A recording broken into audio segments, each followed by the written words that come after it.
Testing and research. I understand that the Empress works in mysterious ways, Ruth muttered. But what in the name of sanity possessed her to make Judith a saint?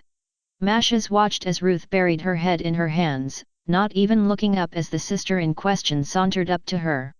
"Ah, don't feel so down, Ruth," she chirped, grinning as she hefted her now gold-plated heavy flamer. "I'm sure the Empress had a good reason, and she made Frederick so pretty. Look, he's even got a little blue skull." She pointed to the sapphire skull and crossbones on the flamer's fuel tank, the gem sparking as she pointed to it. Ruth just gave another groan. "Perhaps it is punishment for some sin I have committed." Mashes was not a priest, but he was certain that was not how the Empress worked. He would have said something before he felt a light tap on his shoulder. "Mashes, can I talk to you for a moment?" Twilight asked. From her wet hair and hurriedly prepared robes Mashes guessed she had recently showered, but he pushed comments on her appearance out of mind as he followed her to a more secluded part of the hangar.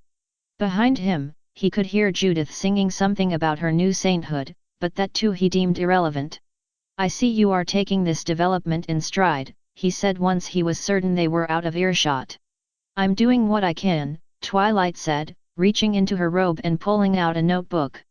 "After I came down from whatever energy Judith was giving off after she gained the element of laughter, I almost just crawled back into my room to wait everything out." She paused before shaking her head. "But no, that's not what I needed. I got a notebook and started jotting down a couple theories about what we're seeing here. It's probably the only thing keeping me from relapsing right now." Twilight passed the notebook to him, Mashes taking a moment to thumb through the notes. Most of it was in the looping hieroglyphs Twilight liked to write in, but there was enough Gothic peppered within that he understood what she was speaking of. To a point. Psycho-emotional singularity? Paralleling summoning? Mashes frowned. "I don't wish to sound rude, Twilight, but this makes no sense." "I know." Twilight cried. "I said the same thing as I was writing it down." She stopped, taking a moment to compose herself before continuing. "Back home, the elements of harmony manifested all at once when my friends and I used them to purify Luna, and only after a long trip through a variety of dangers and trials. How is that any different than what we've been through? You may notice we only have 2 elements, not 6. Twilight pointed back to the sisters, Mashes following her finger as his gaze fell upon Judith. "Hey, look what I can do." She brought her heavy flamer around, a brief pause hanging in the air before a torrent of pink and white flames roared from the weapon. "Pink and white? Oh Frederick, you're so strong now. Please, keep talking before I start worrying about her setting my ship on fire." Mashes turned back to Twilight. "So these elements are not all manifesting at once. Right, so I can't just rely on my current knowledge of them to help us going forward." Twilight took her notebook back and thumbed through a few pages. "So I started looking for parallels, anything that might be used to paint a bigger picture and help us in the future, and I think I've got a basic theory forming. Now, the warp in this universe is more easily affected by strong emotions, probably from the constant abuse of chaos and rogue psychers and the like. That in turn means that when a strong enough emotion is displayed, it fundamentally changes the makeup of the warp and how it interacts with the material world. But the sisters aren't psychers," Mashes pointed out. "Yes, but 4 of my friends back home aren't unicorns and can't use magic like I can. Still, only psychers can have a lasting impact on the makeup of the warp. The very nature of the place makes it more receptive to those that can push and pull against it. If my research into Angelique's condition is anything to go by, anyone else wouldn't have been able to affect the warp in the manner you described. Normally I'd agree with you, but the elements here and back in Equestria don't act like normal warp craft." Twilight turned a page before continuing. "See, normally to cast a spell I need to think of what I want to do, cast my soul into the immaterium, and use the right combination of force and emotion to draw that power back to me and project it into reality. From what I've gathered from Rebecca, the elements skip the soul casting and drawing back and go right to the result. So if they break the laws of magic in this universe that way, it stands to reason that someone without magic of any kind would be able to summon an element if they had an extreme showing of that particular virtue. Rebecca gained the element of kindness when she healed Bianca on Ryn's world. Healing is sometimes considered one of the ultimate forms of kindness, since you are going above and beyond to alleviate someone's suffering in a time of need. Thus, a strong emotion in a desperate situation leads to a sister healing her friend and gaining the element. And Judith? Judith's a little trickier since we're talking about laughter, which is more of an action than a virtue like loyalty or kindness. She paused, blinking a few times before reaching into her robe to pull out a pencil. Probably research into broader definitions of the elements. Anyway, Judith helped me start to make peace with Mirshen's death, and got me to laugh and feel joy once more.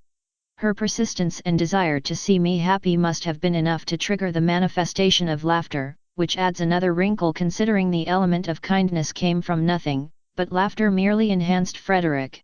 At this point I assume it was different in your universe, so I won't even ask. Masha sighed. So, what do we do with all this? Well, Twilight gave a sheepish grin, massaging the back of her head with a free hand. See, so much of my notes are fragments, more or less, so that's why I called you and the sisters down here. Why? I want 5 days, at least, to run a slew of tests on the sisters to learn more about what's going on here and how best to get the elements to manifest. Mashes blinked, his right hand tightening a moment before he spoke. Twilight, we don't have the resources for a full study on these elements, he began. But we can't risk missing the elements manifesting if we don't, Twilight countered, snapping her notes shut. All I need is one terminal and maybe one of Angelique's psychic dampeners, that's all. We'll stay up here out of your way while you and the others finish repairing the ship, and I promise I won't break anything. While I'm sure you won't intentionally do anything to harm the ship, there's still too many variables at stake here. My grasp of the nature of warpcraft is already limited compared to yours, but you just told me that these things break that nature even further. What if your experiments end up causing further damage, either to you or the sisters? The elements aren't that dangerous, Twilight mumbled. I gathered, just, Mashes sighed, bringing his hand to his forehead as he mulled over what next to say. Circumstances are dire enough, and stepping too far into the unknown might pull us down further. Benevolent or not, it's just not something I can risk right now. Mashes, I know the elements won't harm us, Twilight reached out, resting a hand on Mashes' shoulder. And for the first time since, well, I don't know, probably before everything went wrong on RYNN's world, I finally feel a sense of peace again. That the elements are manifesting fully tells me we will win these wars and save the Imperium, and, that's something I can't give up. Her smile fell, but only just. Mirshen would not want me to lose hope so quickly. Mashes said nothing, looking at Twilight as she looked hopefully back up at him. In any other situation he could easily have said no, put her back on focus for getting help and then, perhaps, indulging in her quest for knowledge. But then Twilight was still recovering, and any small glimmer of hope right now would be. Hope is the first step on the path to disappointment, but that has never slowed Twilight. Limited tests, he said finally. Only 4 hours a day, nothing too onerous or invasive, and I want to be able to observe your experiments myself. I can work with that, Twilight replied, her smile returning fully. Thank you, Mashes. You really don't know what this means to me. If it helps you and the Imperium, I can venture a guess. Twilight nodded, moving past Mashes as she approached the sisters. The sisters quickly gathered around her as she began to explain whatever experiments she had planned out, and all Mashes could do was quietly chuckle. Twilight still had a way to go. But, at least, she appeared to be getting better. Atop his tower on the planet of sorcerers, Magnus the Red brooded. He had taken a form closer to his old human shape, slouching on his throne as he gazed forward. Any guards or minions who would have normally waited on him had been dismissed, leaving the Primarch alone in his thoughts. Off to the side a number of experiments and half-written treatises lay unsecured, their dark knowledge neglected as Magnus turned his thoughts to other matters. Specifically, to the small violet flame suspended in a pentagram in the center of his floor. Warp flame was more resilient than normal flames, but this one had far outlasted even the greatest fires Magnus had seen burning through the Immaterium. If anything, it had traced him through the warp and reappeared after the Battle of Solemnus, as if it were trying to torment him with its continued existence. Time and again he had tried to dismiss it, and when that had failed Magnus sought to contain it, the light taking the form it now held once the pentagram had been completed. And Magnus could only brood. "So, you seek to torment me further," he grumbled, staring at the flame as it continued to dance. "Why? What gain do you have from doing this? What is it about this magic, about its caster, that makes it so special?" The flame would not answer him, twisting about within the constraints of the pentagram as he continued to watch. A more prudent sorcerer would have moved on, set the matter aside for something more likely to yield answers. Chaos was never one for prudence. Magnus would have continued brooding were it not for a disturbance within the warp. A presence drew closer to him, shadows collection from the corners of the room to take shape before him. Magnus had shifted the pentagram out of sight, taking the flame with it, so only he appeared present when the image of Lorgar manifested. "Magnus," Lorgar said, giving Magnus a thin smile. "I see you have returned from solemnness." "Such as it is," Magnus replied, still not moving from his slump. "Why so forlorn, brother?" Lorgar asked. "Have you tired as well of Alfarius games? I have heard rumors he staged a second attack on Kumarak instead of giving me the anathema." Lorgar's image flared at this, Magnus saying nothing as he studied his brother's displeasure. "So Lorgar truly desires that sword, part of his dark god's plan, perhaps?"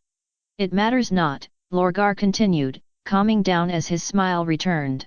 "As it stands, I have a mission for you, and, oh, how shall I put it, a nice gift for you." "Forgive me if I grow weary of gifts," Magnus said, his eye briefly drifting to where he was using Lorgar's treatises as a doorstop. "Ah, but this one I think you will like." The image of Lorgar faded, replaced instead by a frozen planet Magnus knew well. Fenris.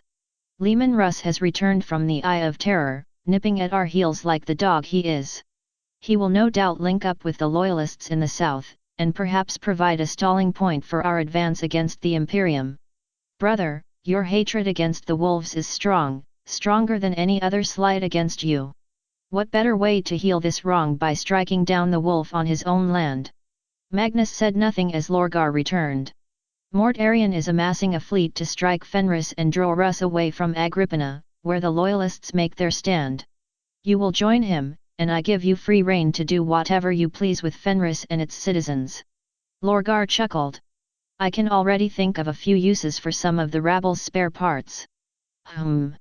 Magnus shifted slightly in his chair, but said nothing more. Lorgar blinked at this.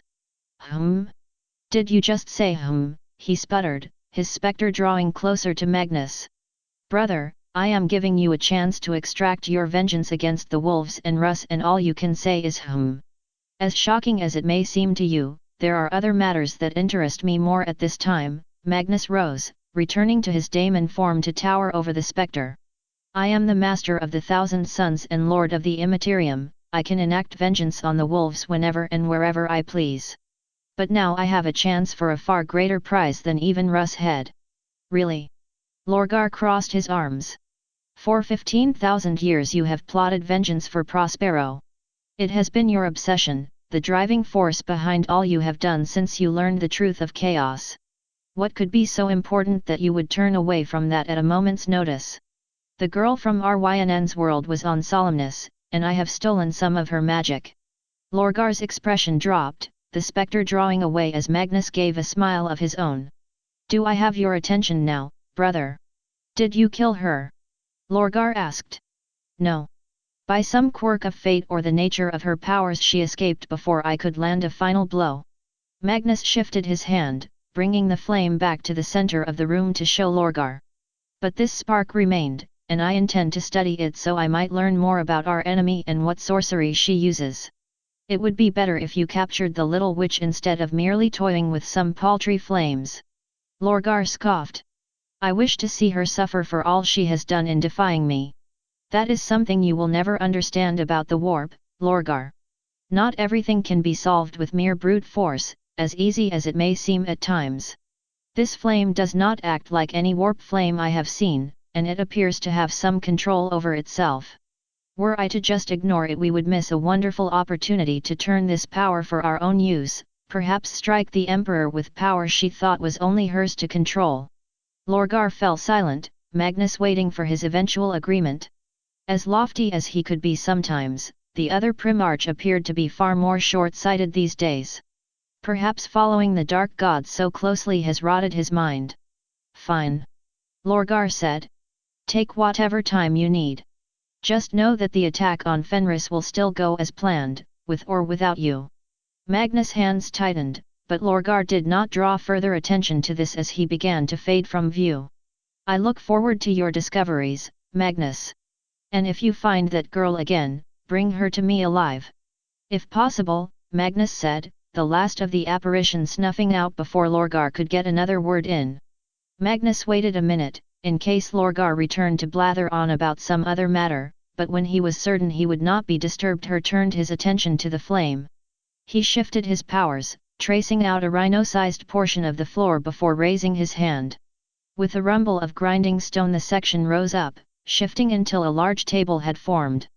That task complete, Magnus reached out and pulled a blank tome from another table, the book coming to a rest near the flame as Magnus conjured a pen. Mark now, my findings on this spark created by the student of the Emperor of Mankind, he said, the pen etching his words onto the paper as he directed all his focus on the flame. For now it has taken the form of a small violet flame, perhaps half a meter in diameter, and, Magnus reached out with his powers, magic twisting around and probing at the flame.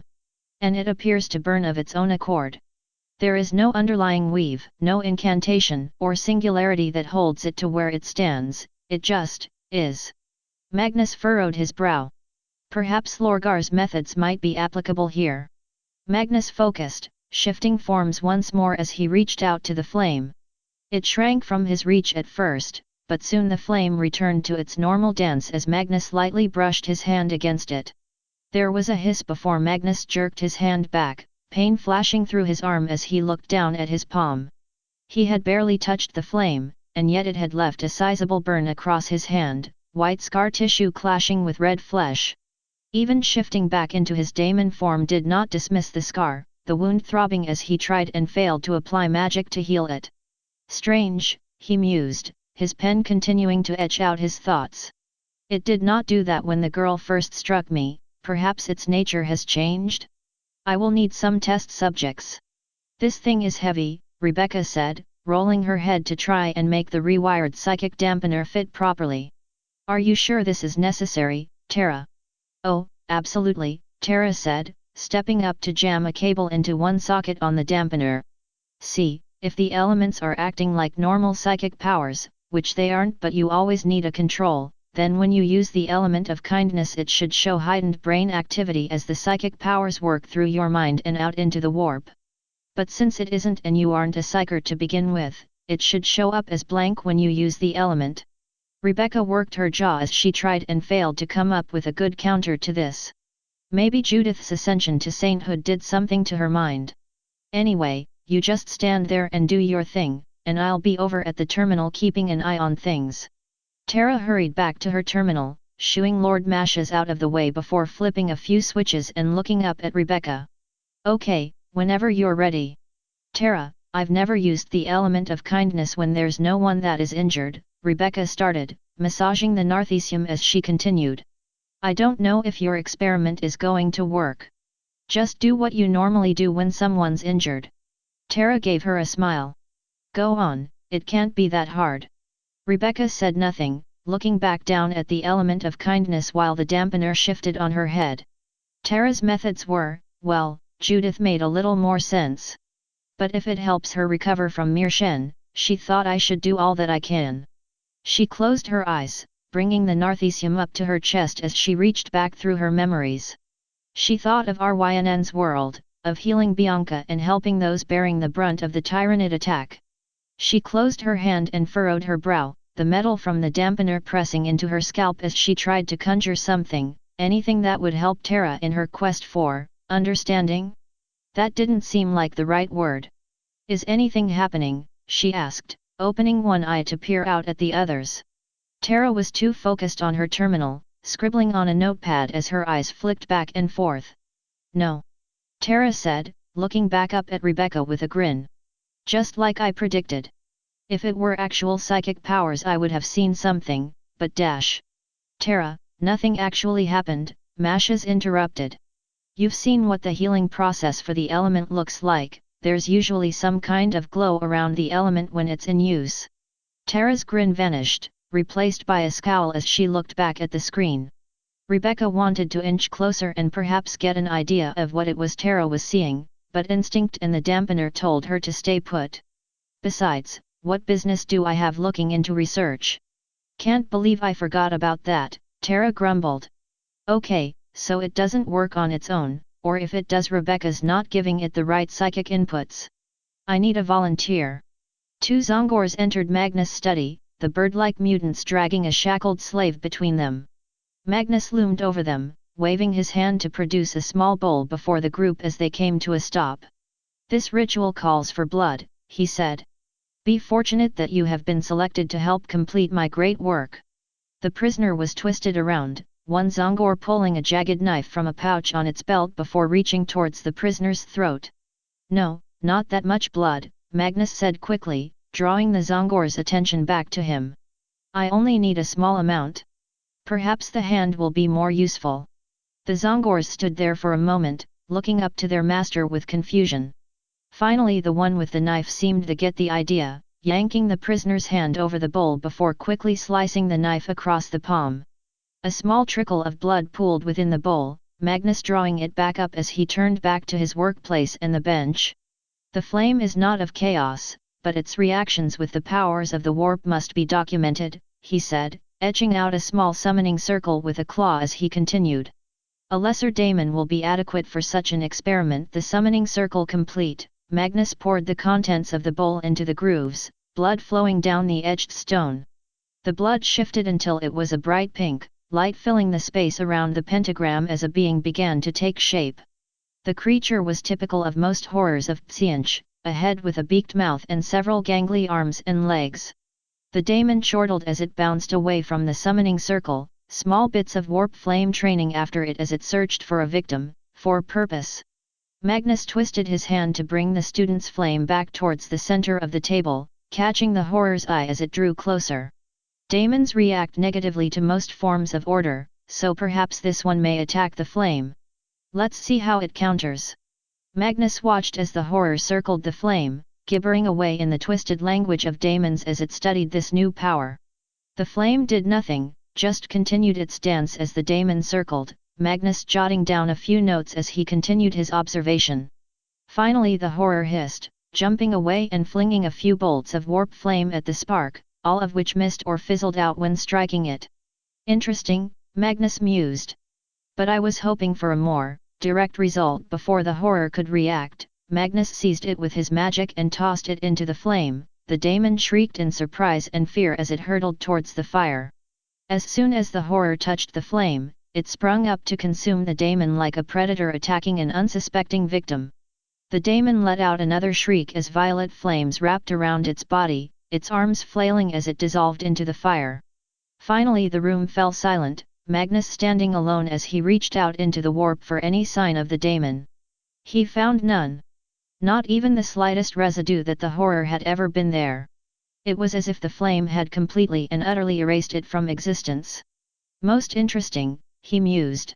With it being anathema to chaotic power, handling directly may cause further injury. I will need more information on its base nature before I can proceed further. He turned to where the 2 Zongors were waiting.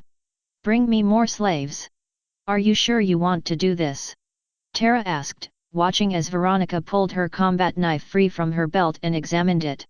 Tara, we have all seen how this element works, and the simple thing is that there are no more injured personnel aboard this ship. Between my sister's healing and Bianca's labors, Veronica turned her attention back to her hand. One of us has to make a sacrifice, and I am more than happy to do so. But my idea would have worked just fine, Tara protested, drawing a few glances from the assembled sisters. Tara, fake bandages and a sob story about a tyrannid attack are not going to fool an artifact as powerful as you've described these elements. Naomi said, her voice flat. I thought it would be fine, Tara mumbled, drawing away and tucking her hands against her stomach. Veronica's gaze softened, and she drew her knife back before turning to face Tara. "I know you do not wish to see any more of us injured on our journeys," she said, keeping her voice soft. "Have faith, Tara, in us and the powers you hold dear, and none of us will come to lasting harm." Tara wrung her hands, but soon she gave a small nod and wandered back to her workstation. She said something to Masha's Veronica could not hear before turning back to the group. "Okay, we're going to perform a live test with an injured subject," she started. "As much as I hate it, we have no other uninjured personnel, so Sister Veronica has volunteered to be our subject. Veronica, whenever you're ready." Veronica nodded, turning back to her hand as she shifted the knife in her hand. She took a short breath before slicing downward, a trickle of blood flowing from the wound and down her arm. Rebecca quickly took Veronica's hand in her own, closing her eyes as she tightened her grip and a soft glow enveloped the two. Veronica felt a shift, a soothing presence flowing from her sister's hand and through her arm. The pain in her hand subsided, and she could feel her skin and flesh gently knitting itself back together. Finally the glowing stopped, Rebecca drawing back as Veronica inspected her hand, now completely uninjured. "Did that work, Tara?" Veronica asked, the sisters drawing back to Tara's terminal as she continued to jot down her notes. She paused, drumming her pencil against her chin as her eyes darted back and forth between her notes and the screen. "This," she finally said, her brow furrowing. "This is good, very good." Frustrating, but still good. She made a few more notes before continuing. There was definitely some kind of energy flowing through Rebecca when she used the element, not warp energy, but we've already established that. "So, what does that mean for all of us?" Another pause. I think that's enough for tonight." Tara snapped her book shut before turning to the sisters. "I'll go over these notes and prepare some tests for Judith tomorrow. When I've got everything down, then I can present my findings and we will know what we are dealing with here. Will you be needing us for anything more?" Ruth asked. Tara's hand tightened, her eyes darting between the sisters and Masha's.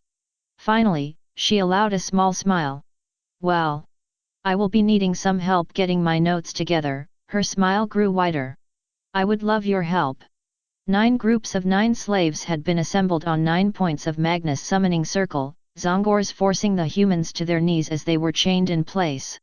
Magnus waited, allowing his power to flow through the carving and around the slaves as he prepared the ritual.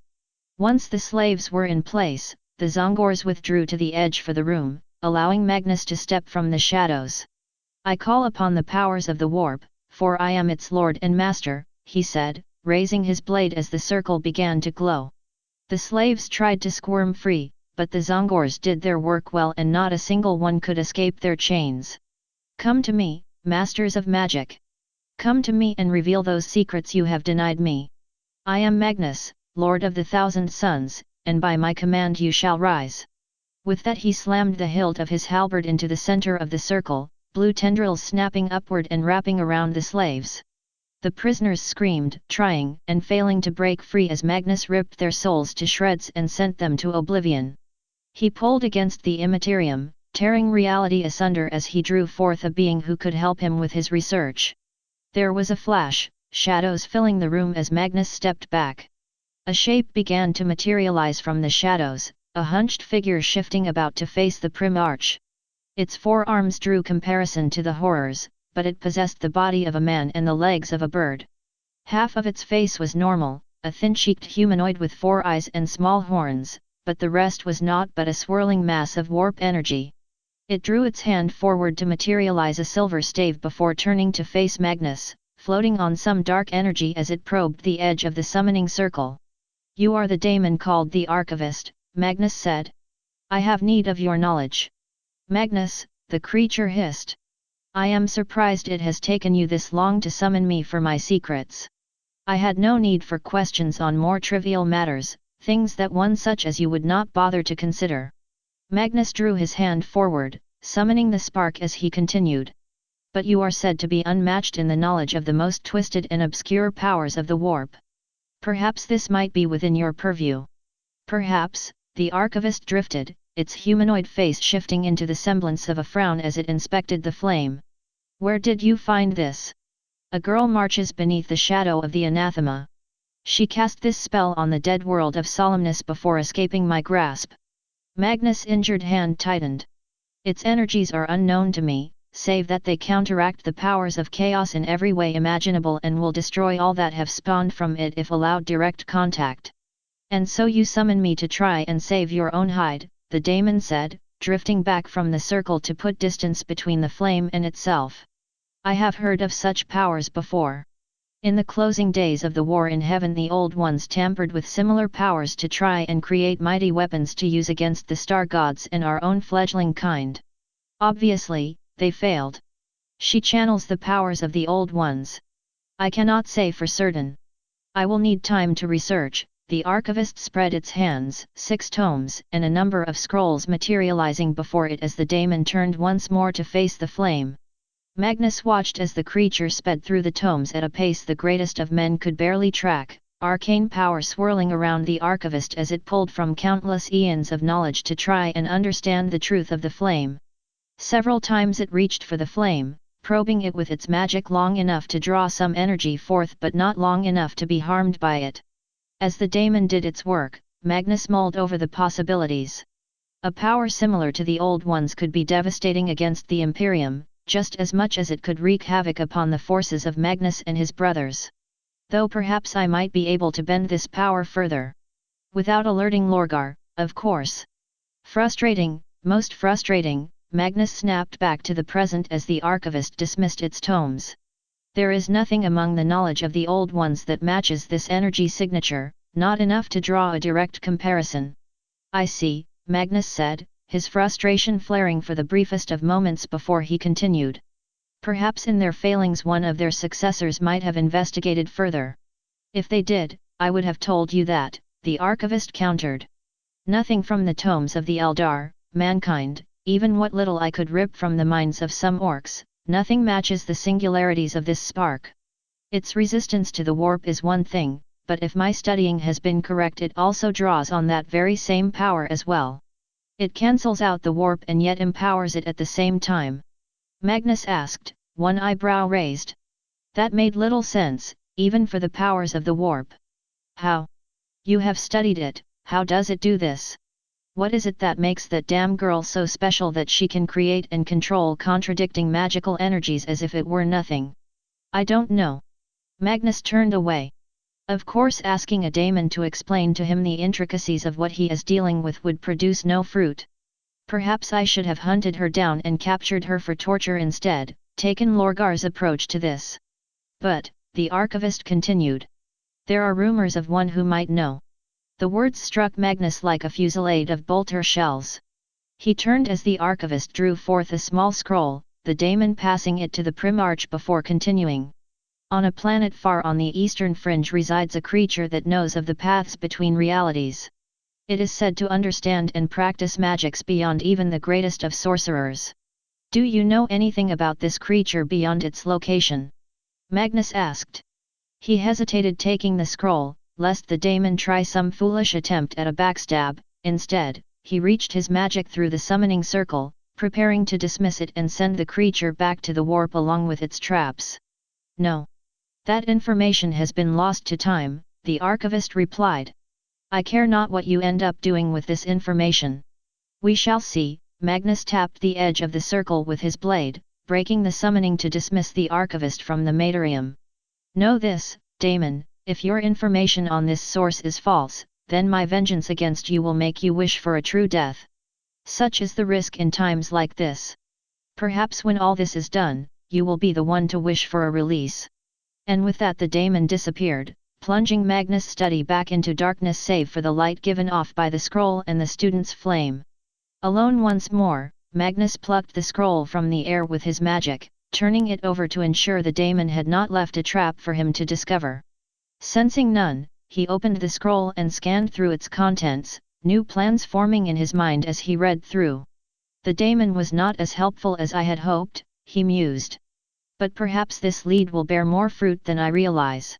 Deep within the bowels of the cruiser, the coffin waited. It has sat undisturbed since the ship passed through the warp, a shrine to heroes lost that none would dare disturb. Aside from one or two of the ship's crew coming to clean the site or pay their respects, it remained largely ignored in the daily bustle of repairs and preparations. But soon, the flame within sensed something. A new energy, unlike anything it had encountered before. The energy seeped downward, twisting around as the spark within the coffin examined it. It was pure, virtuous, everything good that the flame knew of mankind manifest in one tiny spark. That was all the coffin needed. Deep within the bowels of the cruiser, the coffin clicked open.